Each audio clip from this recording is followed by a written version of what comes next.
Salut, c'est Mickaël. Aujourd'hui, on va parler de travail et de comment travailler moins. Si je suis entre guillemets compétent pour te parler de ça, c'est que j'ai intégré la plus sélective et prestigieuse prépa de France et que durant les 10 dernières années, j'ai élaboré, itéré et amélioré ma propre méthode de travail qui s'appelle la méthode MP qui permet d'obtenir d'excellentes notes sans presque travailler.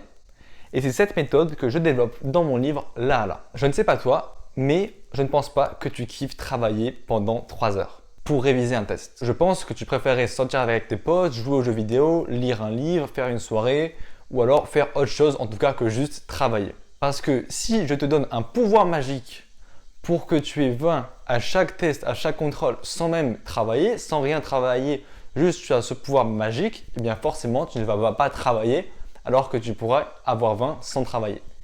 Sauf que malheureusement, cette pilule magique n'existe pas. Il n'y a pas de pilule magique qui va te permettre d'avoir instantanément des bonnes notes sans travailler. C'est impossible. En revanche, à force de persévérance et de recherche, on peut trouver et identifier des techniques et outils permettant d'être un maximum productif et de fournir un travail de qualité tout en le faisant rapidement.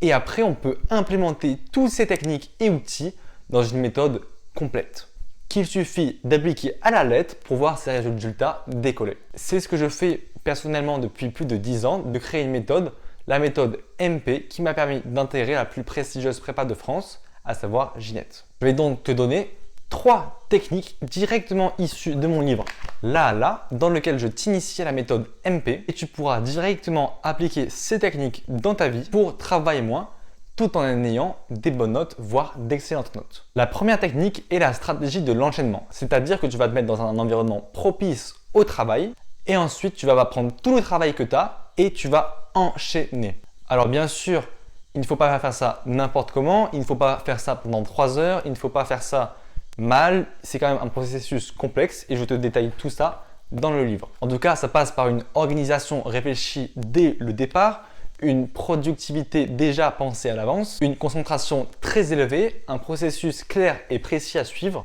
et aussi de supprimer tous les obstacles de productivité. Bref, c'est assez complexe, je te détaille tout dans les livres. Mais bon voilà, ça fait plus de 10 ans que j'essaie de travailler sur par exemple cette stratégie de l'enchaînement et maintenant ça me permet de faire en 30 minutes ce que d'autres font en 3 ou 4 heures.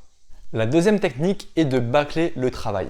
Oulala, qu'est-ce que j'ai déjà dit? Bâcler le travail. Alors pour certaines personnes, ce que je viens de dire est une atrocité de bâcler son travail, de bâcler les révisions, de bâcler.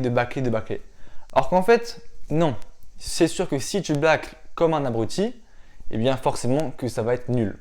Mais il faut bâcler intelligemment. C'est-à-dire que, rappelle-toi, il faut toujours sélectionner l'information. Il y a 20% de ce que tu fais qui fournira 80% des résultats. Donc en fait, juste tu focuses sur les choses les plus importantes et après tu bâcles le reste. En revanche, bien sûr, je ne te dis pas de directement implémenter cette technique du bâclage parce qu'il faut quand même que tu arrives à bien identifier ce qu'il faut bâcler et ce qu'il faut ne pas bâcler parce que sinon, si tu bâcles les mauvaises choses, tu vas te retrouver avec 10 sur 20 et tu vas m'en vouloir et ce n'est pas du tout ce que je veux.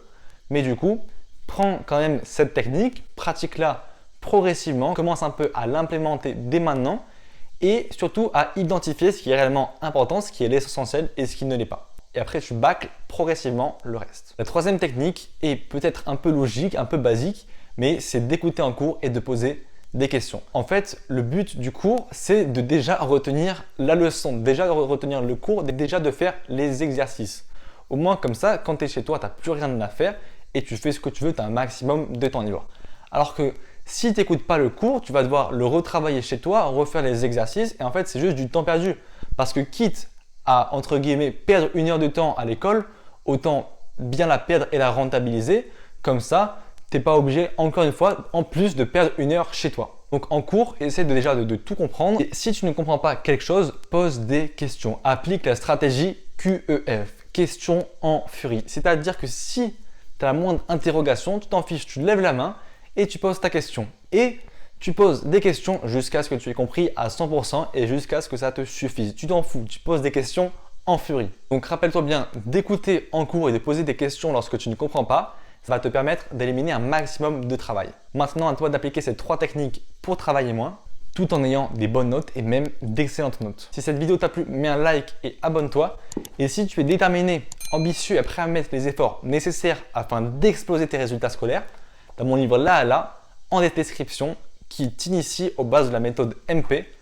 Donc, je te laisse aller cliquer sur le lien et voir si tu veux te le procurer. Et moi, je te dis à la prochaine vidéo.